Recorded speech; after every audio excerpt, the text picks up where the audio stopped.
Hello दोस्तों, स्वागत है आपका मेरे चैनल कविता की हिंदी में। दोस्तों, मेरा नाम मेघा है। मैं 40 साल की हूँ, लेकिन लोग कहते हैं कि मैं अभी भी 30 की लगती हूँ। मेरी फिगर ऐसी है कि जब मैं साड़ी पहनकर बाहर निकलती हूँ तो पड़ोस के लड़के थोड़ा सा तिरछी नज़र से देखते हैं। मेरी कमर पतली है और ऊपर से सब कुछ ठीक ठाक भरा हुआ है, जो कभी कभी खुद को आईने में देखकर मुझे भी अच्छा लगता है। मेरी बेटी रीना की शादी हो चुकी है और उसका पति राहुल हमारा दामाद है। मैं आपको अपनी और राहुल की एक लंबी कहानी सुनाने वाली हूँ। यह कहानी थोड़ी अलग है। कभी लगेगा कि कुछ मसाला है, कभी लगेगा कि सब कुछ साफ सुथरा है। चलिए शुरू से बताती हूँ। ये बात उस वक्त की है जब रीना की शादी तय हुई थी। हमारा घर गांव के किनारे पर है, जहाँ खेत हैं और घर बड़ा सा है, 2 मंजिला। मैं विधवा हूँ। मेरे पति को गुजरे 10 साल हो गए। रीना मेरी इकलौती बेटी है और मैंने उसे बड़े लाड प्यार से पाला।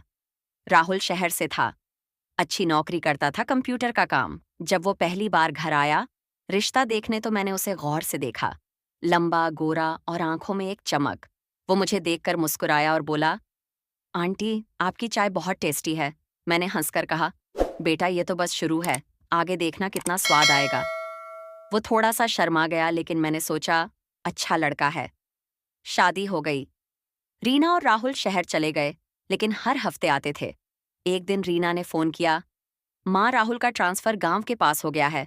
हम दोनों आपके पास रहने आ रहे हैं, कुछ महीनों के लिए। मैं खुश हो गई। घर में रौनक आएगी। वो आए और राहुल ने अपना सामान ऊपर की मंजिल पर रखा। शाम को मैं रसोई में खाना बना रही थी। राहुल अंदर आया, बोला, माँ जी मदद करूं? मैंने कहा, अरे बेटा तुम आराम करो। लेकिन वह नहीं माना। वो मेरे पास खड़ा हो गया, सब्जी काटने लगा। उसकी बाजू मेरी बाजू से छू गई और मैंने महसूस किया कि उसकी गर्माहट थोड़ी अलग है। मैंने मजाक में कहा, राहुल, इतने करीब मत खड़े हो, कहीं चाकू लग गया तो। वो हंसा, माँ जी, आपकी चीजें इतनी नरम हैं, चाकू कहाँ लगेगा। मैंने सोचा, ये क्या बोला, लेकिन मैंने हंस दिया, शायद अनजाने में। रीना बाहर थी, फोन पर बात कर रही थी। हम दोनों ने मिलकर खाना बनाया और बातें की। वो बताने लगा अपनी नौकरी की। मैंने अपनी जवानी की कहानियां सुना दी। रात को खाने के बाद रीना जल्दी सो गई थकान से। राहुल और मैं छत पर बैठे तारे देखते, वो बोला, माँ जी, आप अकेले कैसे रहती हैं? कोई साथी नहीं। मैंने कहा, बेटा आइए, अब आदत हो गई। लेकिन कभी कभी लगता है कोई चाहिए जो बातें करे, हाथ पकड़े। वो चुप हो गया और मेरी तरफ देखा। उसकी आंखों में कुछ था जो मुझे थोड़ा सा गुदगुदा गया।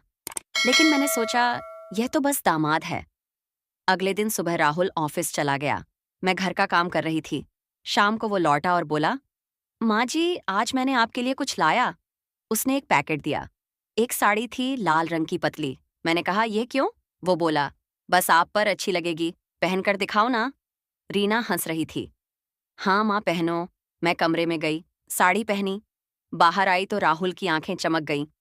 वाह माँ जी, आप तो कमाल लग रही हो, ये साड़ी आपकी बॉडी पर फिट हो गई। मैंने शर्मा कर कहा, राहुल ऐसे मत कहो, मैं बूढ़ी हूँ। वो बोला, कहाँ बूढ़ी, आप तो जवान लगती हो, रीना से भी ज्यादा। रीना ने हंसकर कहा, हाँ राहुल, मान सच में सुंदर है, इट है। लेकिन राहुल की नज़र थोड़ी अलग थी। रात को जब सोने गए, रीना ने कहा, राहुल आज बड़ा खुश लग रहा है। मैंने कुछ नहीं कहा, लेकिन मन में सोचा, कहीं यह कुछ ज्यादा ही करीब तो नहीं हो रहा। दिन बीतते गए। राहुल अब रोज मेरे साथ समय बिताता, सुबह चाय बनाता मेरे लिए। एक दिन मैं बगीचे में फूल तोड़ रही थी। राहुल आया मदद करने। वो झुककर फूल उठा रहा था और मैं भी। उसकी शर्ट ऊपर हो गई, कमर दिखी। मैंने कहा, राहुल शर्ट ठीक करो। वो बोला, माँ जी आप ही तो झुक रही हो, आपकी साड़ी थोड़ी सरक गई है। मैंने जल्दी से ठीक की, लेकिन हंस दी। तुम शरारती हो। वो बोला, माँ जी शरारत तो आप में है, आपकी मुस्कान ही ऐसी है कि दिल सरक जाता है। मैं चुप हो गई। क्या मतलब था इसका? रीना काम पर थी। वो शहर जाती थी कभी कभी। शाम को राहुल और मैं अकेले। वो टीवी देखते, मैं उसके पास बैठती। एक दिन कोई फिल्म लगी रोमांटिक। हीरो हीरोइन करीब आ रहे थे। राहुल बोला, माँ जी असल जिंदगी में ऐसा होता है क्या? मैंने कहा, होता है बेटा, लेकिन सही तरीके से। वो बोला, आपको कभी हुआ? मैंने कहा, हाँ रे, पापा के साथ। लेकिन अब वो मेरे करीब आया। बोला, माँ जी अगर मैं कहूँ कि मैं आपकी मदद कर सकता हूँ। मैं चौंक गई, लेकिन हंसती। राहुल मजाक मत करो, लेकिन उसकी आंखों में गंभीरता थी। रात भर मैं सोचती रही। फिर एक हफ्ता बाद राहुल ने कहा, माँ जी, मैंने एक प्लान सोचा है। हम घर में एक छोटा बिजनेस शुरू करें। आप अच्छा खाना बनाती हो, हम ऑनलाइन ऑर्डर लेंगे। मैं खुश हो गई। अच्छा आइडिया। हम दोनों मिलकर प्लान बनाने लगे। रात को टेबल पर बैठे लैपटॉप पर राहुल मेरे करीब बैठा स्क्रीन दिखाता। उसका हाथ मेरे कंधे पर रखा। देखो माँ जी, ये वेबसाइट। मैंने महसूस किया उसकी सांस मेरे कान के पास। मैंने कहा, राहुल थोड़ा दूर हो जाओ, गर्मी लग रही है। वो बोला, गर्मी तो मुझे भी लग रही है, लेकिन अच्छी वाली। मैंने नजरें झुका लीं। क्या ये डबल मीनिंग था? रीना आई बोली, क्या चल रहा है? राहुल ने कहा, बिजनेस प्लान। लेकिन मैं सोच रही थी, कहीं यह कुछ और तो नहीं। बिजनेस शुरू हुआ। मैं रसोई में खाना बनाती, राहुल डिलीवरी करता। एक दिन ऑर्डर ज्यादा आए। मैं थक गई।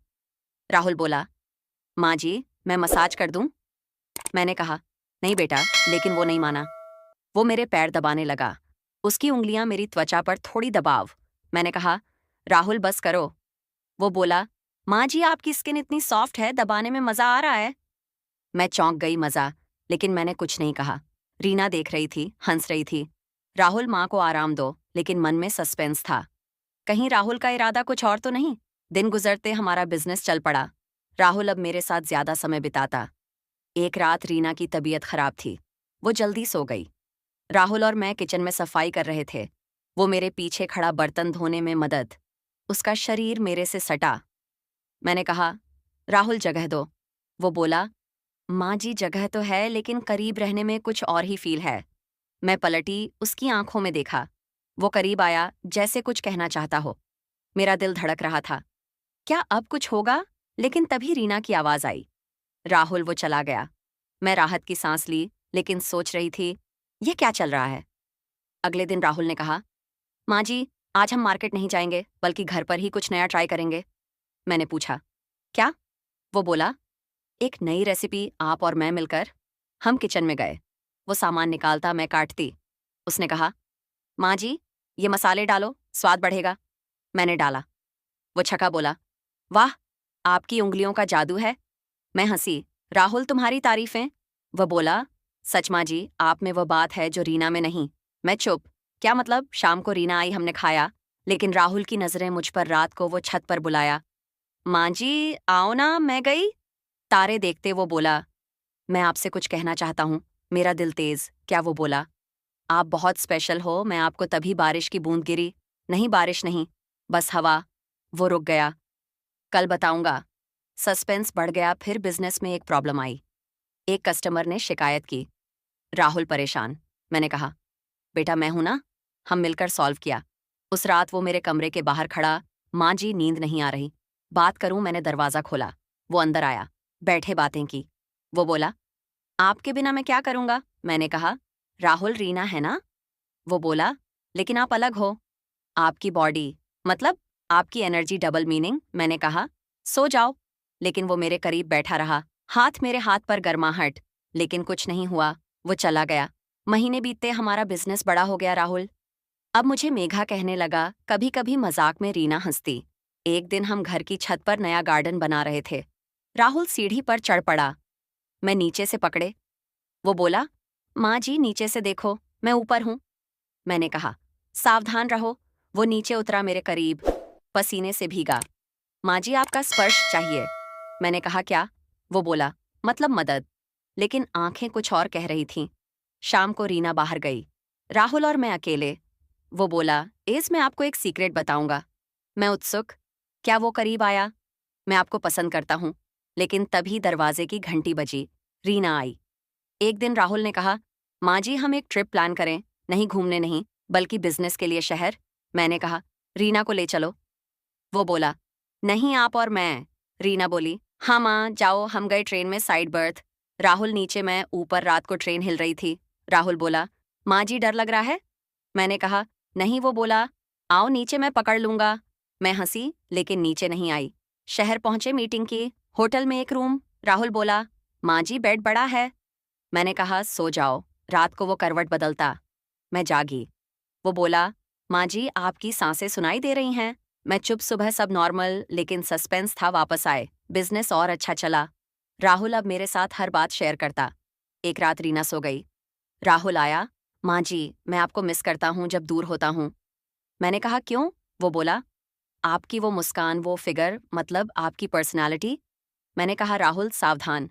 वो बोला, क्यों, क्या गलत है? मैंने कहा कुछ नहीं, लेकिन मन में डर था कहीं लाइन क्रॉस ना हो। फिर एक ट्विस्ट आया। एक दिन राहुल परेशान लगा। मैंने पूछा, क्या हुआ? वो बोला, माँ जी, रीना से झगड़ा हुआ। वो कहती है मैं आपको ज्यादा समय देता हूँ।